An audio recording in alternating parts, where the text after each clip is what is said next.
Halo, selamat pagi anak-anak. Apa kabar? Tetap semangat ya. Salam sehat dan selalu jaga kesehatan. Ingat ya, hari ini kita akan belajar sifat-sifat operasi hitung pada bilangan caca. Apa sih sifat-sifat itu? Pertama, kita pelajari sifat komutatif atau pertukaran, ditukar. Ya, ini hanya berlaku pada penjumlahan dan perkalian. Contohnya apa? Lihat ya, pada penjumlahan misalnya kita 2 ditambah 3. Berapa? Bisa ini sama dengan 5 kan? 3 ditambah 2 berapa? 5. Jadi 2 tambah 3 sama juga 3 tambah 2. Inilah yang disebut tukar tempat, tadinya di belakang jadi di depan, yang di depan jadi di belakang. Ini namanya pertukaran pada penjumlahan, ya. Jadi tukar tempatnya, yang dari di depan menjadi di belakang, yang di belakang menjadi di depan. Ini pada penjumlahan. Bagaimana dengan perkalian? Sama, 2 kali 3 6 kan? 3 kali 2 berapa? 6 juga kan? Jadi kita letakkan 2 kali 3 sama juga 3 kali 2. 2 ditukar tempatnya. Ini berpindah dari belakang ke depan, yang depan jadi belakang.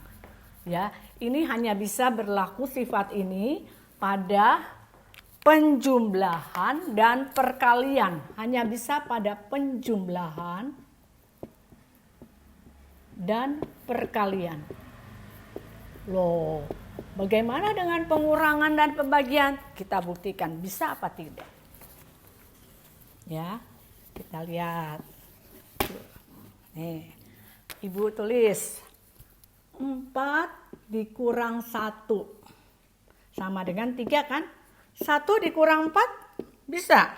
Ini akan menjadi negatif 3. Kamu belum belajar di kelas 3. Berbeda. Ini tidak bisa dikurang. Jadi pada pengurangan tidak berlaku sifat pertukaran. Begitu juga dengan pembagian. 4 dibagi 2 sama dengan 2. 2 dibagi 4 dapatnya 2? Tidak. Ini menjadi gak bisa dibagi ini. Ya, jadi ini akan mendapat dihitungnya pecahan. Nanti kita pelajari di berikutnya ya, pecahan. Jadi pengurangan dan pembagian tidak berlaku pada sifat komutatif. Jelas, ini sifat yang pertama. Sekarang sifat yang kedua. Apa sifat yang kedua? Sifat kedua adalah sifat asosiatif. Asosiatif atau pengelompokan. Kita kelompokkan. Nah, sifat asosiatif juga hanya berlaku pada penjumlahan dan perkalian. Tidak berlaku untuk pengurangan dan pembagian. Nanti kita buktikan. Kita lihat dulu contohnya. Misalnya 5 ditambah 4 ditambah 2. Berapa? Ini 9 kan dapatnya. Sama juga 9 tambah 2 sama dengan 11. Kalau ibu kelompokkan menjadi seperti ini, 5 tambah 4 tambah 2. Nah, ini adalah 5 ditambah 6. Dapatnya berapa? 1. 11 juga. Sama. Jadi pengelompokan, ini namanya pengelompokan, kita pengelompokan, kelompoknya dituker. Sama seperti tadi. Kelompoknya kita pindahkan, yang dia sendiri tadinya 5 dengan 4 berdua, sekarang 2-nya sendiri, sekarang 5-nya sendiri, 4 dengan 2. Jadi 5 ditambah 4 dikelompokkan tambah 2 sama dengan 5 ditambah 4 tambah 2. Karena hasilnya sama. Ini pada penjumlahan. asosiatif pada penjumlahan. Bagaimana dengan perkalian? Ya. Jadi kalau kita bisa lihat nanti kita rumuskan ya. Bagaimana dengan perkalian? Kita lihat perkalian pada perkalian. Asosiatif pada perkalian. Misalnya 4 dikali 3 dikali 2. Ini kita kumpulkan dulu. 12 kali 2 dapatnya 24 kan? Sama juga kalau kita 4 kali 3 kali 2. Sama juga 4 kali 6 sama dengan 24. Sama kan? Jadi kita bisa simpulkan 4 kali 3 dikelompokkan kali 2 sama dengan 4. Kita kelompokkan 3 dengan 2. Sama hasilnya adalah 24. Ini pada perkalian. Mengapa tidak bisa pada pengurangan dan pembagian? Kita lihat contohnya. Nah, misalnya bagi 12 dibagi 4 dibagi 5. Kamu nggak bisa, ini misalnya kita kelompok 3 dibagi 5, tidak bisa. Sama juga 12 dibagi 3 dibagi 5, 3 tidak bisa, 4 dibagi 3, misalnya ini sama. 4 dibagi 5, tidak bisa dibagi, ya kan? Nah, jadi pada pembagian tidak bisa. Bagaimana dengan pengurangan kita contohnya? Coba lihat. 5 dikurang 2 dikurangin 3. Ya, oh ini bisa, ini 3 dikurang 3, 0.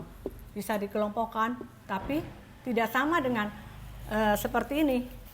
5 dikurang 2 dikurang 3. 2 kurang 3 bisa gak? Tidak bisa. Jadi ini tidak berlaku untuk pengurangan.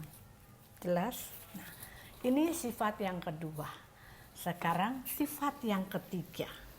Kita belajar sifat yang ketiga. Ya, sifat yang ketiga. Sifat yang ketiga adalah distributif, penyebaran.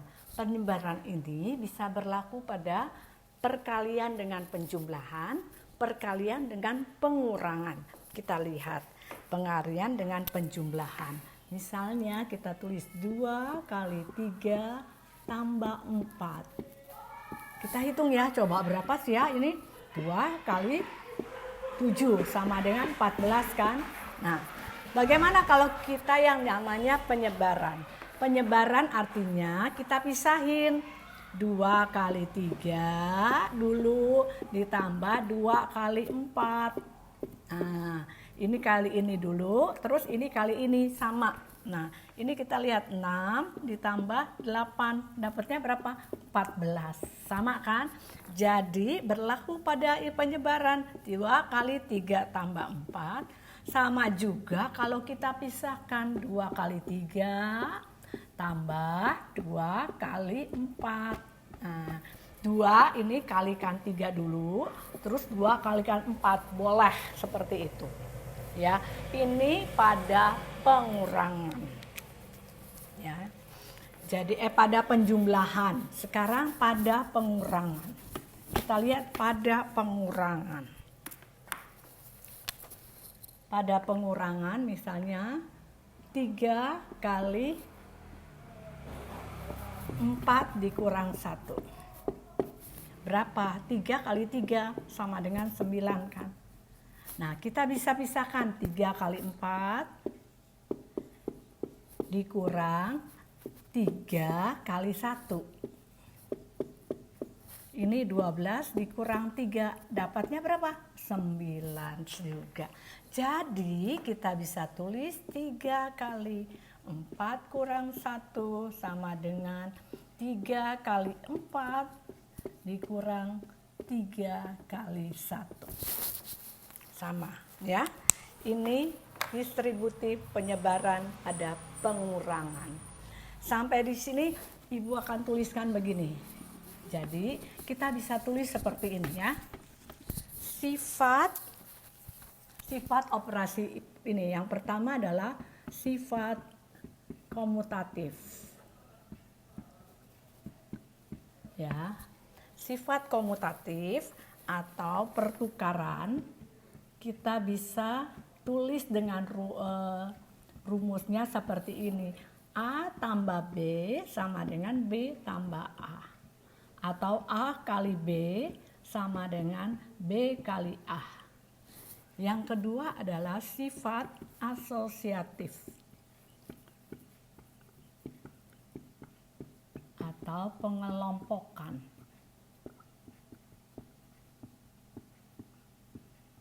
Kita bisa tulis A tambah B.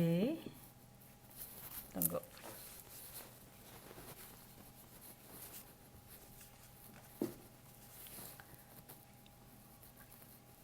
A tambah B tambah C sama dengan A tambah B tambah C. Atau A kali B kali C sama dengan A kali B kali C. Ya, ini ketiga. Ketiga adalah sifat distributif atau penyebaran. Kita bisa tulis seperti ini. Yang pada penjumlahan.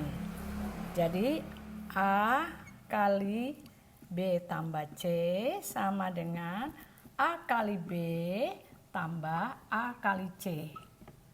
Atau pada pengurangan A kali B kurang C sama dengan A kali B dikurang A kali C. Ini yang kita lihat sifat-sifat dalam ini. Ada satu lagi sifat. Sifat ini namanya sifat identitas atau khusus yang khusus. Bagaimana? Kita lihat ya. Sudah ngerti yang ini? Nah, kalau ini sudah mengerti, kita lihat sifat identitas. Yang keempat adalah sifat identitas.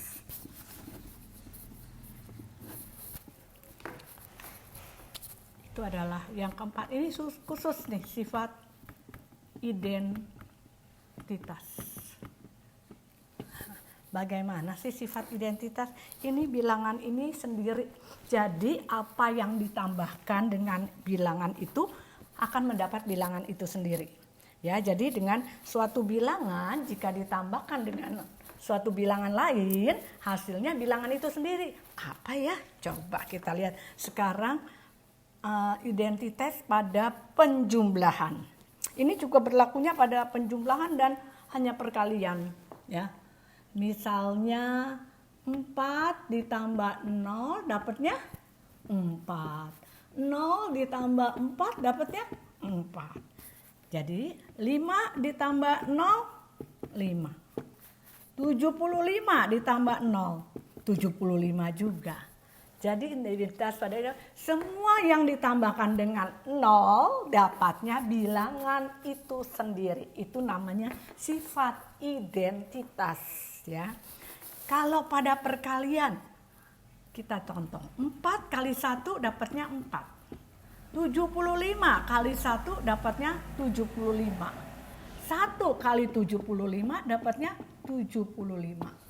Jadi sifat identitas adalah penjumlahan pada dengan 0. Kalau yang perkalian dengan 1. Ya, ini juga berlaku pada penjumlahan dan perkalian. Apa yang dikalikan 1 dapatnya bilangan itu sendiri. 4 kali 1, 10 kali 1 ya 10, 11 kali 1 ya 11. Jadi apa yang dikalikan dengan 1 semua akan mendapat bilangan itu sendiri. Apa yang dijumlahkan dengan 0 akan mendapat bilangan itu sendiri. Jelas? Sampai di sini sudah mengerti? Terima kasih atas perhatiannya. Selamat pagi. Tetap semangat, jaga kesehatan. Jangan lupa makan yang sehat. Bye.